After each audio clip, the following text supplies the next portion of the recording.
First at 4. 4 people were taken to the hospital after a crash in front of Roosevelt High School. We have the details straight ahead. Plus, firefighters respond to a blaze in Rapid City. We'll tell you what we know. And the impact school absentee rates are having on Minnesota students. Good afternoon, and thanks for tuning in to First at 4. I'm Don Jorgensen. And I'm Kelly Volk. 4 people were taken to the hospital after a chain reaction crash in front of Roosevelt High School this morning. The crash happened at the intersection of 41st and Sertoma just after 8 o'clock. Police say a red SUV with 3 teenagers inside was heading east on Sertoma when another SUV turned in front of it. The two collided, skidded to the southeast corner of the intersection, and hit a person who was seriously hurt. One of the teens in the red SUV was also seriously hurt. The road in front of the school was shut down for hours and reopened earlier this afternoon. We're going to take a closer look at the crash later tonight on KELOLAND News. A Harrisburg couple has been identified in a deadly crash south of town over the weekend. Authorities say that a pickup was heading south just after 10 o'clock Saturday morning. At the same time, a car was heading east and went into an intersection after stopping at a stop sign. The car collided with the pickup and both went into the ditch. The driver and the passenger in the car, 79-year-olds Arnold and Rita Ardell Toff, died at the scene. The driver of the pickup was not hurt. Sioux Falls police are continuing to search for a murder suspect. Lamont Burks Jr. is one of 2 men charged in connection with a deadly shooting at Dunham Park in late August. Police say he should be considered armed and dangerous. The other suspect in the case appeared in court in Minnehaha County this morning. However, Walter Stewart's arraignment was delayed until tomorrow because he doesn't have an attorney yet.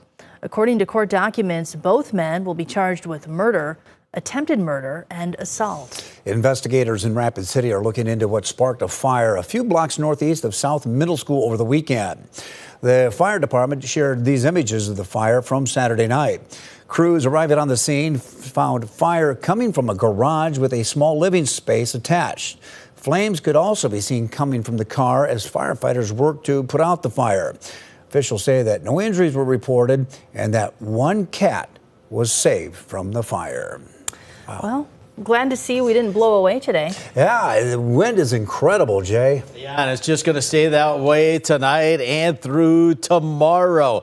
Those strong winds are going to change what has been or will be a fairly quiet evening here in Sioux Falls. You see the clouds of earlier today have broken up. We're going to have a window of clear skies here in Sioux Falls before the area of clouds containing the snow showers comes diving down from the north. Our 46-degree temperature right now in downtown Sioux Falls, actually a couple degrees above normal for this time of year. But that's what we have. And this is what's coming. You can see the winds in Eureka. Looks like a little light powdery snow there. 38 degrees, west winds at 31. We have high wind warnings in the orange area, western central South Dakota. The tan is where we have a wind advisory. That includes Sioux Falls and I-29. And it's really through tomorrow because of those northwest winds. And then there's this. We do have a weather advisory for some snow in the areas in blue. 2 to 4 inches, areas west of Brookings, say Madison, areas west of Watertown, and up around the Sisseton area. We could see some locally heavier amounts up around the Sisseton Hills, as much as 7 inches. But you see that snow? Now, Sioux Falls not under an advisory.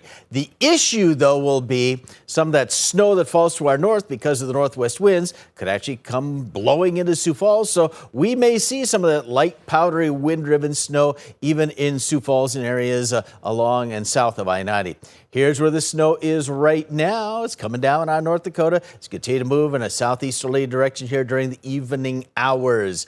Here's what we have overnight for temperatures. Our lows in the 20s with that snow making its way from northeast down toward the southern part of Sioux Falls. Again, mainly north of I-90. And then tomorrow, the northwest winds continue to blow. And with temperatures in the 30s, we could see some areas of problems for visibility in some of the open areas due to the blowing snow. No snow in western South Dakota. Then we're dry through the weekend. Details on that in just a few minutes.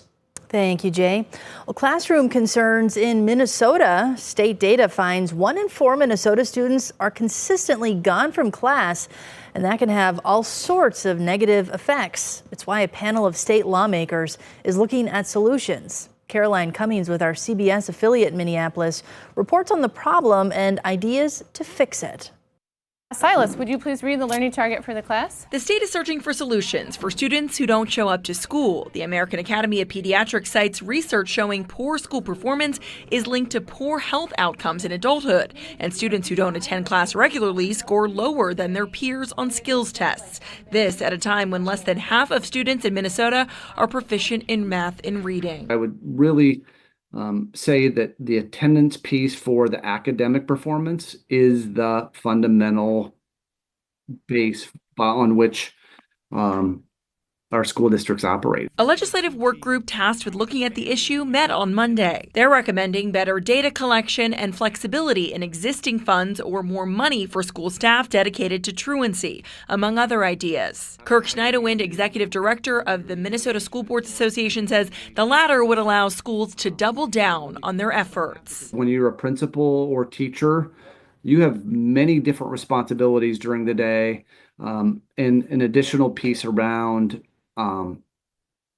attendance is another responsibility that it would be great to have someone else to pick that up. Right now, 12 districts across the state are participating in an attendance pilot program designed to develop strategies to improve student attendance. Lawmakers will look at the data from those schools, too, to inform their work as they try to tackle the problem next year. Caroline Cummings, WCCO News. Districts in that pilot program are expected to present some of their feedback next month.